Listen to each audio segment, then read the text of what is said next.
الحمد لله نحمده ونستعينه ونستغفره ونؤمن به ونتوكل عليه ونعوذ بالله من شرور أنفسنا ومن سيئات أعمالنا من يهده الله فلا مضل له ومن يضلله فلا هادي له ونشهد أن لا إله إلا الله وحده لا شريك له ونشهد أن سيدنا ومولانا محمدا عبده ورسوله صلى الله تعالى عليه وعلى آله وأصحابه وبارك وسلم تسليما كثيرا كثيرا.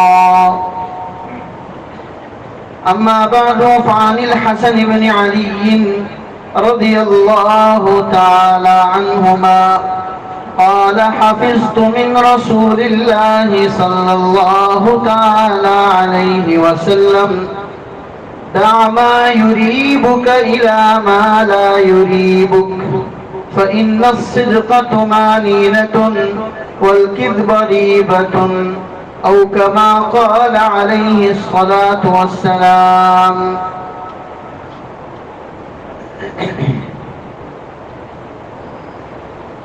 اللہ تبارک و تعالی نے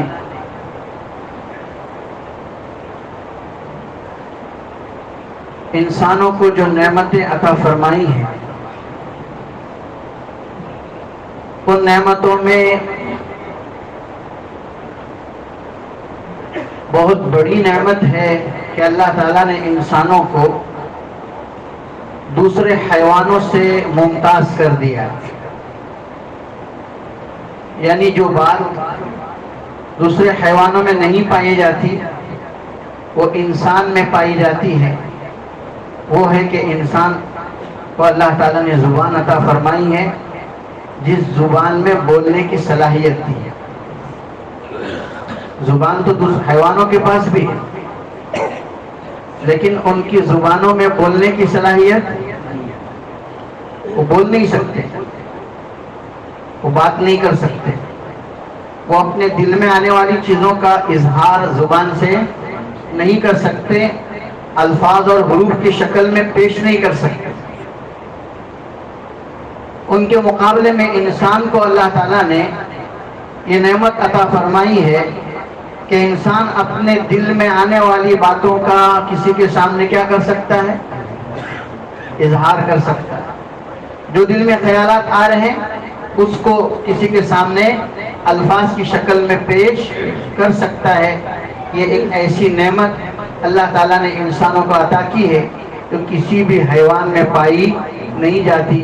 اسی لیے انسان کو حیوان ناطق کہتے ہیں. حیوانات بہت سارے ہیں, حیوانات بہت سارے ہیں لیکن حیوان کے ساتھ ناطق کی جب قید لگ جائے گی تو پھر اس سے کون سا حیوان مراد لیا جائے گا؟ حیوان یعنی انسان. کہ ناطق کے معنی بولنے والا, نطق کرنا معنی بولنے والا. تو بولنے کی صلاحیت صرف اللہ تعالیٰ نے انسانوں کو عطا فرمائی, تو یہ حیوان ناطق. جب نعمت بڑی ہوتی ہے تو اس کے تقاضے بھی بڑے ہوا کرتے ہیں. جب کوئی خاص انعام دیا جاتا ہے تو اس خاص انعام کی وجہ سے اس کے تقاضے بھی, اس کی ذمہ داریاں بھی بڑی ہوا کرتی ہیں. اللہ نے بولنے کی صلاحیت زبان کے ذریعے عطا فرمائی, کسی حیوان کو نہیں دی گئی. لہذا انسانوں کو جن کو بولنے کی صلاحیت دی گئی یہ حکم دیا گیا کہ بولو تو سچ بولو, جھوٹ نہ بولو, سچائی کو اختیار کرو, جھوٹ کو چھوڑ دو. یہ ذمہ داری ہے. چونکہ انسان کو بولنے کی صلاحیت دی گئی ہے تو اب ناپ تول کر بولنا ہے, سوچ کر بولنا ہے, بول کر سوچنا نہیں ہے.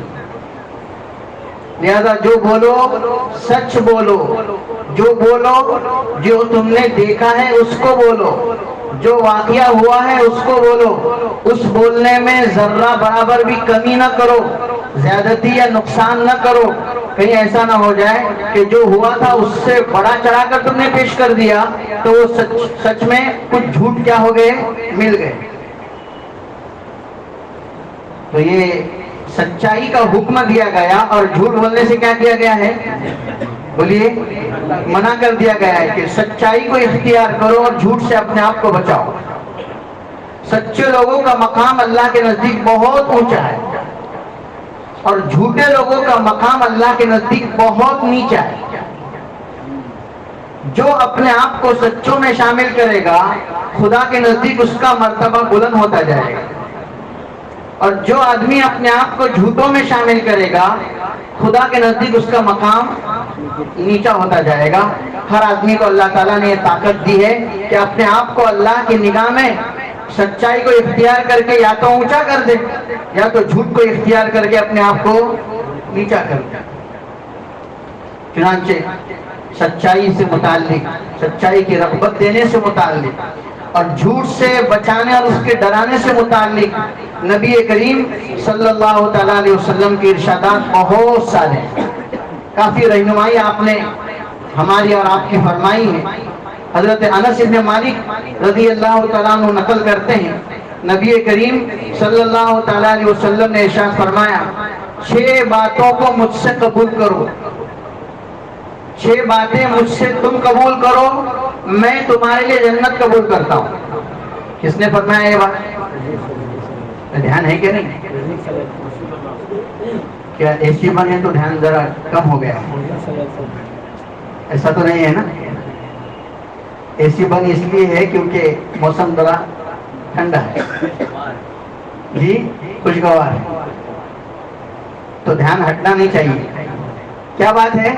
حضور علیہ السلام فرماتے ہیں کہ 6 باتیں مجھ سے قبول کرو، میں تمہارے لیے جنت قبول کرتا ہوں. کس کس کو جنت نہیں چاہیے؟ کس کس کو نہیں چاہیے؟ انگلی اٹھائیے. نہیں چاہیے؟ ایک ہاتھ اٹھاتا ہے نہیں چاہیے. جنت سب کو چاہیے، جنت سب کو چاہیے. کتنے کام اختیار کرنے ہیں جنت پانے کے لیے؟ 6 کام اختیار کرنے. حضور گارنٹی دے رہے ہیں تم 6 چیزیں قبول کرو، میں تمہارے لیے جنت قبول کرتا ہوں. پہلی بات، اذا حدث احدکم فلا یکذب، جب تم میں سے کوئی آدمی کسی سے کسی بھی بارے میں کسی بھی میٹر میں بات کرے تو جھوٹ نہ بولے. دوسری بات، وَإِذَا وَعَدَ فَلَا يُخْلِفُ، جب کسی سے کسی بات کی فکسنگ ہو جائے، آپس میں بیٹھ کر کسی چیز پر آپس میں معاہدہ ہو جائے، وعدہ کر لے کہ میں فلاں کام کروں گا، فلاں چیز فلاں دن دوں گا، فلاں تم سے میں اس بات کا وعدہ کرتا ہوں، تو اس وعدے میں وہ مخالفت نہ کرے، جو بولا اس کو کر گزرے، پورا کرے. وَإِذَا اؤْتُمِنَ فَلَا يَخُنْ، اور جب تیسری چیز یہ ہے کہ جب اس کے پاس امانت رکھی جائے تو اس میں خیانت نہ کرے. کتنی باتیں ہو گئی؟ 3. چوتھی بات، غضوا ابصارکم، اپنی نگاہوں کو نیچی رکھو، نگاہوں کی حفاظت کرو، نگاہوں کو پاک دامن رکھو. وَكُفُّوا أَيْدِيَكُمْ، اپنے ہاتھوں کو ذرا سنبھال کے رکھو کہ وہ دوسروں کو تکلیف دینے والے نہ بنے. بعض لوگوں کی جو ہے نا یہ آستینیں ہر وقت اونچی رہتی ہے، ہر وقت کیا رہتی ہے؟ بولو، یعنی نیچی بھی رہی تب بھی وہ بات بات پہ ایسے اوپر چڑھتی ہے. کیا رہے دادا گیری شروع ہو جاتی ہے. مارنا کوئی ثواب کی چیز ہے کیا کسی کے؟ یا کسی کو اپنے ہاتھ سے تکلیف دینا یہ جنت میں لے جانے والا ہے؟ حضور فرما رہے کفوا ایدیکم، اپنے ہاتھوں کو کیا رکھو؟ روکے رکھو، یعنی دوسروں کو اپنے ہاتھوں سے تکلیف نہ دو. اور 6ٹھی چیز ارشاد فرمائی واحفظوا فروجکم، اپنی شرمگاہوں کی حفاظت کرو، یعنی اپنی شرمگاہوں کو سے خواہش پوری کرنے میں اسی جگہ خواہش پوری کرو جہاں اللہ نے تمہارے لیے حلال کیا ہے. جہاں تمہارے لیے حرام کر دیا گیا ہے وہاں اپنی شرمگاہ کی جو ہے اپنے شرمگاہ کو استعمال کر کے اور اپنے جو ہے عزت کو تار تار کر کے اپنے آپ کو بدبختوں میں شامل نہ کرو، بلکہ اپنے آپ کو پاک دامن رکھو. واحفظوا فروجکم. یہ 6 باتیں ہیں جن 6 باتوں کو اختیار کرنے سے حضور نے اس کے لیے کس کی گارنٹی دی ہے؟ جنت کی. اللہ ہم سب کو اس کی توفیق عطا فرمائے. حضرت ابو امامہ رضی اللہ عنہ نقل کرتے ہیں کہ نبی کریم صلی اللہ تعالیٰ علیہ وسلم نے ارشاد فرمایا انا زعیم ببیت فی وسط الجنہ لمن ترک الکذب وان کان مازحا. اتنی بڑی فضیلت ہے, سنیے. فرمایا کہ جو آدمی جھوٹ بات کرنے کو چھوڑ دے, جو آدمی جھوٹ بات کرنے کو چھوڑ دے, حضور فرماتے کہ جنت کے بیچوں بیچ ایک محل کا میں اس کے لیے ذمہ دار ہوں. جنت کے بیچوں بیچ ایک محل کا ذمہ دار. کسی کو یہ کہا جائے کہ جو آدمی جھوٹ بات کرنا ترک کر دے اس کو بمبئی کے ٹاپ ایریا میں ایک بنگلہ دینے کا میں ذمہ دار ہوں. چھوڑیں گے کہ نہیں ہم لوگ جھوٹ؟ اور اگر دبئی کا وعدہ کیا گیا تو ہیں اور بھی زیادہ. ہم تو ہر چیز چھوڑنے کے لیے تیار ہو جائیں گے دبئی میں اگر بنگلہ مل جائے تو, ہے کہ نہیں؟ دبئی کی کیا قیمت ہے جنت کے مقابلے میں؟ ساری دنیا آخرت کے ذرے کے مقابلے میں بھی کوئی حیثیت نہیں رکھتی. دنیا کی ساری خوبصورتیاں, اس دنیا میں جتنی خوبصورتیاں ہیں آخرت کے ایک ذرے کی خوبصورتی کے مقابلے میں بھی کوئی حیثیت نہیں رکھتی. سب ہے. یا قوم انما هذه الحیات الدنیا متاع وان الاخرۃ هی دار القرار. اللہ تعالیٰ نے ایک نیک بندے کی دعوت کو قرآن پاک میں ذکر فرمایا کہ ایک بندے نے اپنے قوم کے لوگوں کو سمجھاتے ہوئے بات کہی, اے میری قوم کے لوگوں, یہ دنیا کی زندگی تو تھوڑا سا سامان ہے, اس میں کوئی پائیداری نہیں, وہ باقی رہنے والی نہیں, وہ چند دنوں کا سامان ہے. وَإِنَّ الْآخِرَةَ هِيَ دَارُ الْقَرَارِ, اور آخرت تو ہمیشہ رہنے کی جگہ ہے. آخرت تو وہ ہمیشہ کی چیز ہے اور یہ فانی ہے. فانی کو باقی کے مقابلے میں کوئی حیثیت, کوئی مقام نہیں ہے. تو فرمایا جو آدمی جھوٹ بات کرنے کو ترک کر دے جنت کے بیچوں بیچ اس کے لیے میں کی گارنٹی لیتا ہوں, ایک گھر کے ایک بنگلے کی گارنٹی لیتا ہوں. وہ انکان مازحا, اگرچہ وہ جھوٹ بات جو ہے ہنسی مذاق میں ہی کرتا ہو تو اس کو بھی ترک کر دے, کیونکہ بہت سے لوگوں کو جھوٹ بولنے کی عادت جو ہے ہنسی مذاق میں رہتی ہے. جھوٹ کس میں بولتے ہو؟ ہنسنے میں, مذاق کرنے میں کیا کرتے ہیں؟ جھوٹ بولتے ہیں. یہ جھوٹ بھی اللہ کو پسند نہیں ہے. حضرت عبد الرحمن ابن حارث اپنے والد ابو قراد السلمی رضی اللہ تعالیٰ عنہ سے نقل کرتے ہیں, فرماتے ہیں کہ ہم نبی کریم صلی اللہ تعالیٰ علیہ وسلم کے پاس تھے. حضور نے وضو کا پانی منگایا, فدعا بطہور فغمس یدہ, وضو کے پانی میں آپ نے اپنا دست مبارک داخل کیا اور آپ وضو کرنا چاہ رہے تھے. تو صحابی کہتے ہیں کہ ہم نے حضور کے پیچھے لگ گئے ہم نے اور حضور کو وضو کرایا. نبی کریم صلی اللہ تعالیٰ علیہ وسلم نے صحابہ کی یہ محبت کو دیکھ کر ارشاد فرمایا ما حملکم علی ما فعلتم, یہ جو تم میرے پیچھے لگ کر مجھے کیا کرا رہے ہو؟ وضو کرا رہے ہو, اس کو یہ کرنے پر تمہیں کس چیز نے ابھارا؟ یعنی کیا بات تمہارے دل میں ہے کہ جس کی وجہ سے تم مجھ سے محبت کرتے ہوئے اتنا وضو کرا رہے ہو اور میرے لیے آگے آگے بڑھ رہے ہو؟ صحابہ نے عرض کیا حب اللہ و رسول, اللہ اس کے رسول کی محبت ہمارے دل میں ایسی رچ بس گئی ہے کہ جس کے نتیجے میں ہم آپ کے لیے اتنی قربانی دینا چاہتے ہیں اور ہم آپ کو کیا کرا رہے ہیں؟ وضو کرا رہے ہیں. تو حضور اکرم صلی اللہ تعالیٰ علیہ وسلم نے ارشاد فرمایا اگر تمہارے دل میں یہ چاہت ہے کہ اللہ اور اس کا رسول تم سے محبت کرے, بولو, اگر تمہارے دل میں اس کی چاہت ہے کہ اللہ اس کا رسول تم سے محبت کرے. آج تک تو ہمارے ذہنوں میں ایک ہی بات ہے کہ ہم اللہ اس کے رسول سے محبت کرتے ہیں, یہ قبول بھی ہے کہ نہیں معلوم نہیں ہم کو. ہماری محبت اللہ اس کے رسول سے ہماری اللہ کے نگاہ میں قبول بھی ہے یا نہیں ہمیں پتہ نہیں ہے. کل کو اگر ہماری زندگی بھر کی ساری محبت کے بارے میں فیصلہ کیا جائے کہ تمہاری محبت جھوٹی تھی, ہمیں قبول نہیں ہے, ساری زندگی ہماری کیا ہو گئی؟ بیکار ہو گئی, ہم ہمیشہ کے لیے خسران میں چلے گئے. اس لیے اصل یہ نہیں ہے کہ میں اللہ اس کے رسول سے محبت کروں, اصل یہ ہے کہ اللہ اس کا رسول مجھ سے محبت کرے تو اس کے تقاضے ہیں کہ اللہ اس کا رسول مجھ سے کب محبت کرے گا. اسی کو ذکر کیا جا رہا ہے. فرمایا کہ اگر تم اس بات کو پسند کرتے ہو کہ اللہ اس کا رسول تمہیں پسند کرے، اللہ اس کا رسول تمہیں چاہنے لگ جائے، اللہ اس کے رسول تم سے محبت کرنے لگ جائے، اگر تمہیں یہ بات پسند ہے تو جب تمہارے پاس امانت رکھی جائے اس کو ادا کرو، اس میں خیانت نہ کرو. جب تم بات کرو تو سچ بولا کرو، واقعے کے خلاف نہ کہا کرو. وَأَحْسِنُوا جِوَارَ مَنْ جَاوَرَكُمْ، اپنے پڑوس والوں کے ساتھ اچھا سلوک کیا کرو، اپنے پڑوس والوں کے ساتھ اچھا سلوک کیا کرو. اس پر کئی منٹ تک بات ہو سکتی ہے، آگے چلتا ہوں. حضرت عبداللہ ابن عمر رضی اللہ تعالیٰ عنہ نقل کرتے ہیں نبی کریم صلی اللہ تعالیٰ علیہ وسلم نے ارشاد فرمایا اربعٌ اذا کن فیک فلا علیک ما فاتک من الدنیا. 4 باتیں اگر تجھے مل جائیں، دنیا تیرے پاس سے چلی جائے تجھے تیرا کوئی نقصان نہیں. 4 باتیں اگر تجھ کو مل جائے، تیرے پاس سے دنیا چلی جائے تیرا کوئی نقصان نہیں ہوگا. کتنی کون سی باتیں 4؟ حفظ امانہ، امانت کی حفاظت کرنا، وصدق حدیث، سچی بات کرنا، وحسن خلیقۃ، لوگوں سے اچھے اخلاق سے پیش آنا، حسن خلیقۃ، وعفۃ فی طعمۃ، چوتھی بات ہے کھانا حلال کھانا، کھانا حلال کھانا، یعنی جو کھاتے ہو کیسا ہو، روزی پاک ہو. ان اللہ طیب لا یقبل اللہ الا طیبا، اللہ تعالیٰ کی ذات بھی پاک ہے اور وہ کھانا بھی تم سے جو پسند کرتا ہے وہ کون سا؟ پاکیزہ. یا ایھا الرسل کلوا من الطیبات، اللہ نے اس بات کا حکم رسولوں کو دیا کہ اے پیغمبروں پاکیزہ روزی کھاؤ.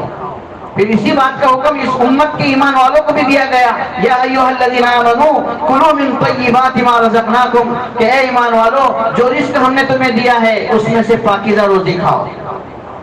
تو پاکیزہ روزی کھانے کا حکم دیا گیا. اور ناپاک، گندی، خبیث، ایسی روزی جس کے حلال ہونے میں شک ہو، اور ایسی روزی جو حرام ہو، ناپاک ہو، ایسی تمام روزی سے کیا کر دیا گیا؟ منع کر دیا گیا. لہذا جھوٹ کا پیسہ حرام، سود کا پیسہ حرام، دھوکے کا پیسہ حرام، اور دوسروں کو جو ہے پھنسا کر کھانا یہ حرام. اسی طرح لوگوں کے حقوق کو لوٹنا اور ان کے حقوق دبانا یہ کیا ہے؟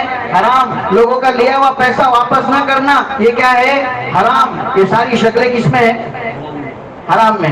اگر ہم حرام کھاتے رہیں گے کبھی بھی پاکیزہ نہیں بن سکتے، ہماری زندگی میں نورانیت برکتیں نہیں آ سکتی، اور نیز ہم اللہ کی نگاہ میں پسندیدہ بھی نہیں ہو سکتے. پسندیدہ بننا ہے کھانا تھوڑا کھاؤ لیکن کیسا کھانا ہے؟ پاکیزہ کھانا. حضرت حسن ابن علی رضی اللہ تعالیٰ عنہ کی روایت میں نے خطبے میں پڑھی تھی. فرماتے حضرت حسن ابن علی رضی اللہ تعالیٰ نبی کریم صلی اللہ تعالیٰ علیہ وسلم کے نواسے ہیں.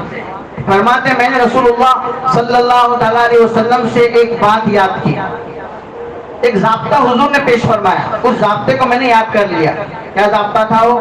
دع ما یریبک الی ما لا یریبک، جو چیز تجھے شک میں ڈالے اس کو چھوڑ دے اور ایسی چیز کی طرف چلی جائے جو تجھے شک میں نہ ڈالے. کسی چیز کے بارے میں آپ کو یہ یقین ہے کہ یہ کتاب و سنت سے ثابت ہے، دوسری طرف ایک چیز ایسی ہے جس کے بارے میں یہ یقین نہیں ہے کہ یہ کتاب و سنت سے ثابت ہے یا نہیں ہے، تو آپ اس کو چھوڑو اور جو ثابت ہے اس کو کیا کرو؟ اختیار کرو.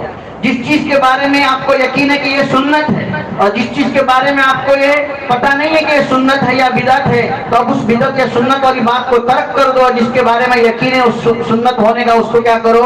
اختیار کرو. وہ یا یقینی چیز کو اختیار کرو اور شک والی چیزوں کو کیا کر دو؟ چھوڑ دو.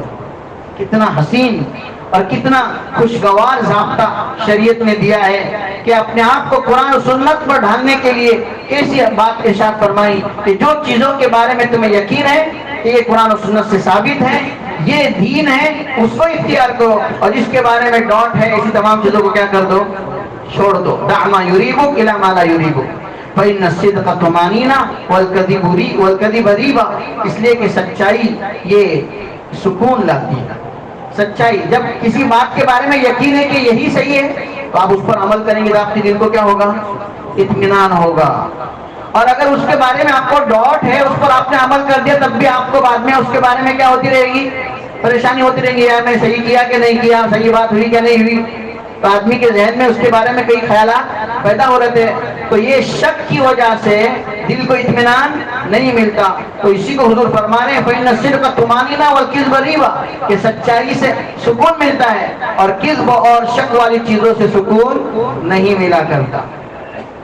حضرت منصور ابن معتمد رضی اللہ تعالیٰ عنہ فرماتے ہیں رسول اللہ صلی اللہ علیہ وسلم نے ارشاد فرمایا تحروا الصدق وان رأيتم ان الهلكة فيه، سچائی کو اختیار کرو اگرچہ تم یہ دیکھو کہ سچ بولنے میں ہلاکت ہے، تب بھی سچائی کو اختیار کرو.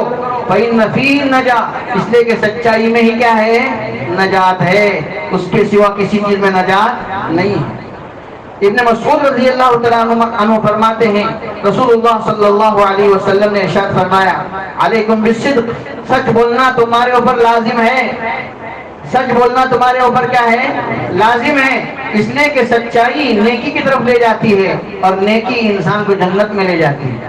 آدمی برابر سچ بولتا رہتا ہے اور سچ کے پیچھے پڑا رہتا ہے یہاں تک کہ اللہ کے نزدیک سچا لکھا جاتا ہے. سچ بولنے والا اللہ کے نزدیک سچا لکھا جاتا ہے. اور جھوٹ سے اپنے آپ کو بچاؤ.